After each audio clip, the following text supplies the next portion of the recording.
ನಿಮಗಿನ್ನೂ ಬರ ಪರಿಹಾರ ಜಮೆ ಆಗಿಲ್ಲವೇ? ಅದನ್ನು ಯಾವ ರೀತಿ ಚೆಕ್ ಮಾಡುವುದು ಮತ್ತು ಯಾವೆಲ್ಲ ಕಾರಣಗಳಿಗೆ ಈ ಒಂದು ಬರ ಪರಿಹಾರ ಜಮೆ ಆಗಿರುವುದಿಲ್ಲ ಎಂಬುದರ ಸಂಪೂರ್ಣ ಮಾಹಿತಿ ತಿಳಿಸಿಕೊಡುತ್ತೇನೆ. ಮತ್ತು ನಿಮಗೆ ಏನಾದರೂ ಈ ರೀತಿ ಎರರ್ ಮೆಸೇಜ್ ಇದ್ದರೆ ಅದಕ್ಕೆ ಏನು ಒಂದು ಕಾರಣ ಎಂಬುದನ್ನು ತಿಳಿಸಿಕೊಡ್ತೀನಿ. ಮೊದಲಿಗೆ ಈ ಒಂದು ಬೆಳೆ ಪರಿಹಾರದ ಮೊತ್ತವನ್ನು ಚೆಕ್ ಮಾಡಲು ನಾನು ಆಲ್ರೆಡಿ ಯಾವ ರೀತಿ ಚೆಕ್ ಮಾಡಬೇಕು ಎಂಬುದನ್ನು ಒಂದು ವಿಡಿಯೋ ಮಾಡಿದ್ದೀನಿ. ಎಂಡ್ ಐಕನಲ್ಲಿ ಹಾಕಿರ್ತೀನಿ, ನೀವು ಚೆಕ್ ಮಾಡ್ಕೋಬಹುದು. ಇಲ್ಲಿ ಈ ರೀತಿಯಾಗಿ ಒಂದು ಡ್ಯಾಶ್ ಬೋರ್ಡ್ ಓಪನ್ ಆಗ್ತಕ್ಕಂಥದ್ದು ಏನೊಂದು ಬರ ಪರಿಹಾರ ಒಂದು ಸಬ್ಸಿಡಿ ಏನಿದೆ ಅದನ್ನು ಚೆಕ್ ಮಾಡಲು ಇನ್ಪುಟ್ ಸಬ್ಸಿಡಿ ಪರಿಹಾರ ಹಣ ಸಂದಾಯದ ವಿವರ ಅಂತ ಬರುತ್ತೆ.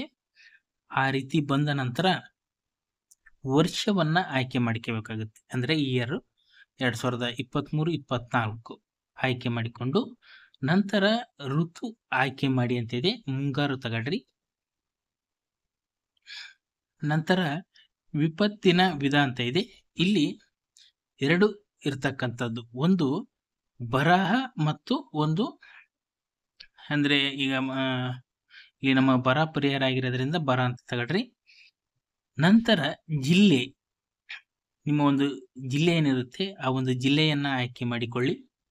ನಂತರ ತಾಲೂಕನ್ನು ನೀವು ಆಯ್ಕೆ ಮಾಡಿಕೊಳ್ಳಿ. ನಿಮ್ಮ ಒಂದು ಹೋಬಳಿಯನ್ನ ತೆಗೆದುಕೊಳ್ಳಿ. ನಂತರ ನಿಮ್ಮ ಒಂದು ಗ್ರಾಮವನ್ನ ಆಯ್ಕೆ ಮಾಡಿಕೋಬೇಕಾಗುತ್ತೆ. ಆಯ್ಕೆ ಮಾಡಿಕೊಂಡ ನಂತರ ಈ ವರದಿ ಪಡೆಯಿರಿ ಅಂತ ಟಿಕ್ ಮಾಡಿದ್ರೆ ಈ ಒಂದು 2,000 ರೂಪಾಯಿಗಳ ಒಂದು ಜಮೆಯಾಗಿರ್ತಕ್ಕಂಥದ್ದು, ಅಂದ್ರೆ ಒಂದು ಜನವರಿ ತಿಂಗಳಲ್ಲಿ 2,000 ರೂಪಾಯಿ ಎಲ್ಲ ಒಂದು ರೈತರ ಖಾತೆಗೆ ಜಮೆಯಾಗಿರ್ತಕ್ಕಂಥದ್ದು.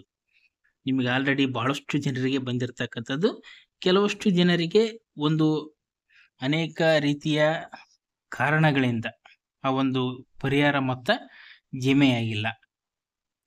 ನೋಡ್ಬೋದು ಇಲ್ಲಿ ಪೇಮೆಂಟ್ ಸಕ್ಸಸ್ಫುಲ್ ಅಂತ ಏನಿರುತ್ತೆ, ಅಂದ್ರೆ ಒಂದು ಪೇಮೆಂಟ್ ಜಮೆಯಾದವರ ವಿವರವನ್ನ ತೋರಿಸ್ತಕ್ಕಂಥದ್ದು 2,000 ರೂಪಾಯಿಗಳನ್ನು. ಅದೇ ಒಂದು ಇಲ್ಲಿ ಈ ಕಡೆಗೆ ನೋಡ್ಬೋದು ವಿಫಲವಾದ ಪ್ರಕರಣಗಳು ಅಂತ ಏನಿದೆ ಅದನ್ನು ಕೂಡ ಒಂದು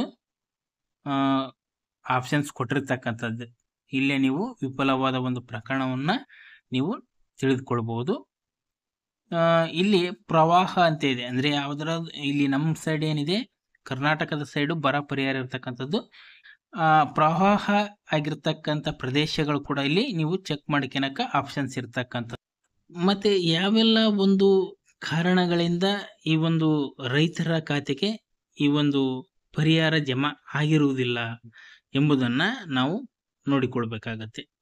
ಈಗ ಕೆಲವೊಂದು ರೈತರ ಒಂದು ಬ್ಯಾಂಕ್ ಖಾತೆಯ ಸಮಸ್ಯೆ ಇರಬಹುದು. ಆ ಒಂದು ಬ್ಯಾಂಕ್ ಖಾತೆಯ ಸಮಸ್ಯೆ ಅಂದ್ರೆ ಈ ಒಂದು ಆಧಾರ್ ಲಿಂಕ್ ಆಗದೆ ಇರತಕ್ಕಂಥ ಪ್ರಕರಣಗಳಿರ್ಬೋದು. ಮತ್ತು ಇನ್ನೇನಪ್ಪ ಅಂದ್ರೆ ಬ್ಯಾಂಕಲ್ಲಿ ಏನಾದರೂ ಒಂದು ಅಕೌಂಟ್ ಆಕ್ಟಿವ್ ಇದ್ದರೆ ಈ ರೀತಿಯಾದ ಒಂದು ಸಮಸ್ಯೆಗಳಿಗೆ ಮಾತ್ರ ಈ ಒಂದು ಬರ ಪರಿಹಾರ ಜಮೆ ಆಗದಿರ್ತಕ್ಕಂಥದ್ದು. ಈಗ ಇನ್ನೂ ಕೆಲವೊಂದು ಕಾರಣಗಳು ಇರ್ತಕ್ಕಂಥದ್ದು. ಇಲ್ಲಿ ಈಗ ವಿಫಲವಾದ ಪ್ರಕರಣಗಳನ್ನು ನೀವು ಆಯ್ಕೆ ಮಾಡಿಕೊಂಡ್ರೆ ನಿಮ್ಮ ಒಂದು ಏನು ಇಲ್ಲಿ ಈಗ ತೋರಿಸ್ತಾ ಇದೀನಿ ನೋಡ್ರಿ. ಈ ರೀತಿಯಾಗಿ ನೀವು ವಿಫಲವಾದ ಪ್ರಕರಣಗಳನ್ನ ತಗೊಂಡ್ರೆ ಇಲ್ಲಿ ಈ ರೀತಿಯಾಗಿ ಬರ್ತಕ್ಕಂಥದ್ದು Aadhaar not mapped to account, invalid ISFP code, ಈ ರೀತಿಯಾಗಿ ಕೆಲವೊಂದು ಕಾರಣಗಳನ್ನ ತೋರಿಸ್ತಕ್ಕಂಥದ್ದು. ಇನ್ವ್ಯಾಲಿಡ್ ರೆಕಾರ್ಡ್ ನೋಡ್ಬೋದು ಈ ರೀತಿಯಾಗಿ, ಅಂದ್ರೆ ಈ ಸರ್ವೆ ನಂಬರ್ ಈ ರೀತಿ ಏನಾದ್ರು ಆಗಿದ್ರು ಕೂಡ ಅದು ಇನ್ವ್ಯಾಲಿಡ್ ತೋರಿಸ್ತಕ್ಕಂಥದ್ದು. ಇಲ್ಲಿ ನೋಡ್ಬೋದು ಜಮೆ ಆಗದಿರಲು ಪ್ರಮುಖ ಕಾರಣಗಳು ಯಾವ್ಯಾವಪ್ಪ ಅನ್ನೋದಾದ್ರೆ ರೈತರ ಏನೊಂದು ಮೊದಲು ಜಮೀನಿನ ಪಹಣಿಯ ಒಂದು ಏನಿರುತ್ತೆ ಒಂದು FID ಸಂಖ್ಯೆ ಅದಕ್ಕೆ ಇದೆಯೋ ಇಲ್ವೋ ಅಂತ ಒಂದು ಪರಿಶೀಲನೆಯನ್ನ ಮಾಡ್ಕೋಬೇಕಾಗುತ್ತೆ. ಎರಡನೇದು ತಮ್ಮ ಒಂದು ಬ್ಯಾಂಕ್ ಖಾತೆಗೆ NPCI ಒಂದು ಲಿಂಕ್ ಆಗಿದೆಯೋ ಇಲ್ಲವೋ ಎಂಬುದನ್ನು ಕೂಡ ಪರಿಶೀಲನೆಯನ್ನ ಮಾಡ್ಕೋಬೇಕಾಗುತ್ತೆ. NPC ಲಿಂಕ್ ಇದ್ದಲ್ಲಿ ಒಂದು FID ಇರತಕ್ಕದ್ದು ಬ್ಯಾಂಕ್ ಖಾತೆಗೆ ಸಂಖ್ಯೆಗೂ ಮತ್ತು NPCಗೂ ಲಿಂಕ್ ಆಗಿರ್ಬೇಕಾಗುತ್ತೆ, ಒಂದೇ ಆಗಿರತಕ್ಕದ್ದು. NPC ಲಿಂಕ್ ಮತ್ತು FID ಯಲ್ಲಿ ಇರ್ತಕ್ಕಂಥ ಬ್ಯಾಂಕ್ ಖಾತೆ ಸಂಖ್ಯೆ ಬೇರೆ ಬೇರೆ ಇದ್ದಲ್ಲಿ ಕೂಡ ಒಂದು ಕೃಷಿ ಇಲಾಖೆ ರೈತ ಸಂಪರ್ಕ ಕೇಂದ್ರಕ್ಕೆ ಹೋಗಿ ಅವರು ಬದಲಾವಣೆಯನ್ನ ಮಾಡಿಕೋಬೇಕಾಗುತ್ತೆ. ಈಗ 5ನೇದಂದ್ರೆ ಆಧಾರ್ ಕಾರ್ಡ್ ಇರ್ತಕ್ಕಂಥ ಹೆಸರು ಒಂದು ಬ್ಯಾಂಕ್ ಖಾತೆಯಲ್ಲಿ ಇರ್ತಕ್ಕಂಥ ಹೆಸರು ಒಂದೇ ಆಗಿರಬೇಕಾಗುತ್ತೆ. ಈಗ ಆಧಾರ್ ಕಾರ್ಡ್ನಲ್ಲಿ ರಾಮಪ್ಪ ಇದ್ದು ಬ್ಯಾಂಕ್ನಲ್ಲಿ ರಾಮಪ್ಪ ಮುಂದೆ ಇನ್ಸಿಯಲ್ ಇರ್ತಕ್ಕಂಥದ್ದು ಅವ್ರ ಮನಿ ಸರ್ನೇಮ್ ಇರ್ತಕ್ಕಂಥದ್ದು ಇದ್ರೂ ಕೂಡ ಅದು ಟ್ಯಾಲಿ ಆಗಲ್ಲ. ಅಲ್ಲಿ ಎರಡೂ ಕೂಡ ಒಂದೇ ರೀತಿಯಾಗಿ ಇರಬೇಕಾಗುತ್ತೆ. ಬ್ಯಾಂಕ್ ಖಾತೆಯಲ್ಲಿ ಇರ್ತಕ್ಕಂಥದ್ದು ಮತ್ತು ಆಧಾರ್ನಲ್ಲಿ ಇರ್ತಕ್ಕಂಥ ಹೆಸರು ಒಂದೇ ರೀತಿ ಇರಬೇಕಾಗುತ್ತೆ. ಇದ್ರೆ ಮಾತ್ರ ಈ ಒಂದು ಬರ ಪರಿಹಾರ ಸಂದಾಯವಾಗ್ತಕ್ಕಂಥದ್ದು. 6ನೇದು ನೋಡ್ಬೋದು, ಅಕೌಂಟ್ ಇನ್ವ್ಯಾಲಿಡ್ ಅಂದ್ರೆ ಅಕೌಂಟ್ ಇನ್ವ್ಯಾಲಿಡ್ ಅಂದ್ರೆ ಅವರ ಒಂದು ಖಾತೆ ಏನಾದರೂ ಒಂದು ತಾಂತ್ರಿಕ ಕಾರಣಗಳಿಂದ ಸ್ಥಗಿತಗೊಳಿಸಲಾಗಿರ್ತಕ್ಕಂಥದ್ದು, ಇಲ್ಲ ಅಮೌಂಟ್ ಟ್ರಾನ್ಸಾಕ್ಷನ್ ಇರದೇ ಇರ್ತಕ್ಕಂಥ ಸಂದರ್ಭದಲ್ಲಿ ಅದನ್ನು ಹೋಲ್ಡ್ ಮಾಡಿರ್ತಕ್ಕಂಥದ್ದು ಬ್ಯಾಂಕ್ನಲ್ಲಿ, ಅದನ್ನ ನೀವು ಚಾಲ್ತಿ ಮಾಡಿಸ್ಬೇಕಾಗುತ್ತೆ. ಮತ್ತು ಆಧಾರ್ ಕಾರ್ಡ್ನಲ್ಲಿ ಇರ್ತಕ್ಕಂಥದ್ದು ಮತ್ತು ಪಹಣಿಯ ಒಂದು ಪತ್ರಿಕೆಯಲ್ಲಿ ಇರ್ತಕ್ಕಂಥ ಹೆಸರು ಒಂದೇ ಆಗಿರ್ಬೇಕಾಗುತ್ತೆ. ನಾನು ಆಲ್ರೆಡಿ ಹೇಳಿದೆ ಒಂದೇ ರೀತಿ ಆಗಿರ್ಬೇಕಂತ. ಇಲ್ಲಿ ಏನೊಂದು ವೆಬ್ ಅಡ್ರೆಸ್ ಕೊಟ್ಟಿದೆ, ಆ ಒಂದು ವೆಬ್ ಅಡ್ರೆಸ್ನಲ್ಲಿ ನಾನು ಆಲ್ರೆಡಿ ಚೆಕ್ ಮಾಡಿದೆ, ಯಾವ ರೀತಿ ಅನ್ನೋದು ತಿಳಿಸ್ಕೊಟ್ಟಿದ್ದೀನಿ. ಇನ್ನೂ ಬೇಕಾದ್ರೆ ನೀವು ಈ ಒಂದು ವೆಬ್ಸೈಟ್ ಮೂಲಕ ನೀವು ಅದನ್ನ ಚೆಕ್ ಮಾಡ್ಕೋಬಹುದು. ಮತ್ತು ಸರ್ಕಾರದಿಂದ ಒಂದು ಹಂತ ಹಂತವಾಗಿ ಪರಿಹಾರ ಹಣ ಜಮೆ ಮಾಡಿರ್ತಕ್ಕಂಥದ್ದು.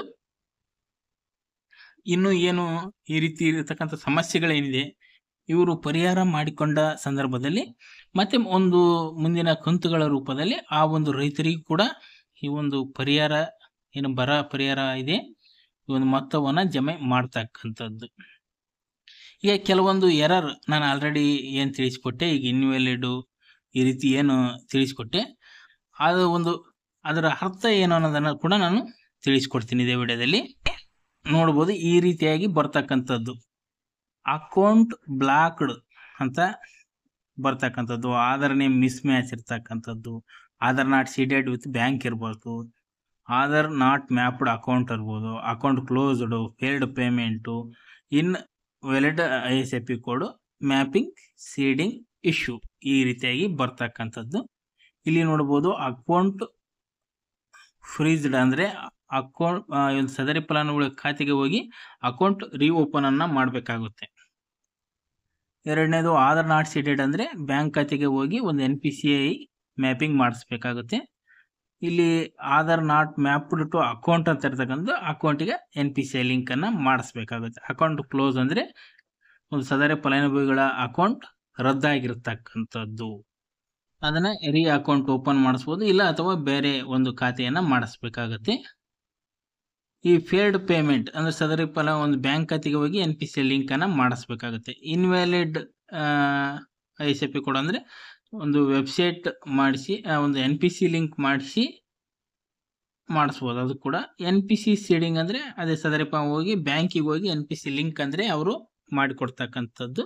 NPC ಲಿಂಕ್ ಇದ್ರೆ ಎಲ್ಲಾ ಒಂದು ಸರ್ಕಾರದ ಸವಲತ್ತುಗಳು ಕೂಡ ಆ ಒಂದು ಬ್ಯಾಂಕ್ ಖಾತೆಗೆ ನೇರವಾಗಿ ಹಣವನ್ನು ಸಂದಾಯವನ್ನ ಮಾಡ್ತಕ್ಕಂಥದ್ದು. ಹಾಗಾಗಿ ಎಲ್ಲಾ ಒಂದು ರೈತರು ಕೂಡ ಈ ಒಂದು NPCI ಲಿಂಕ್ ಅನ್ನ ಮಾಡಿಸಿಕೊಂಡು ಸರ್ಕಾರದ ಎಲ್ಲಾ ಸವಲತ್ತುಗಳನ್ನ ಪಡಿಬೇಕಾಗಿ ತಿಳಿಸುತ್ತಾ ಈ ಒಂದು ವಿಡಿಯೋನ ಮುಗಿಸ್ತಾ ಇದ್ದೀನಿ. ಏನಾದರೂ ಡೌಟ್ ಇದ್ರೆ ಕಮೆಂಟ್ ಬಾಕ್ಸ್ನಲ್ಲಿ ಕಮೆಂಟ್ ಮಾಡಿ. ಈ ಒಂದು ವಿಡಿಯೋ ನೋಡಿದ ಎಲ್ಲ ಒಂದು ವೀಕ್ಷಕರಿಗೂ ಧನ್ಯವಾದಗಳು. Thank you so much.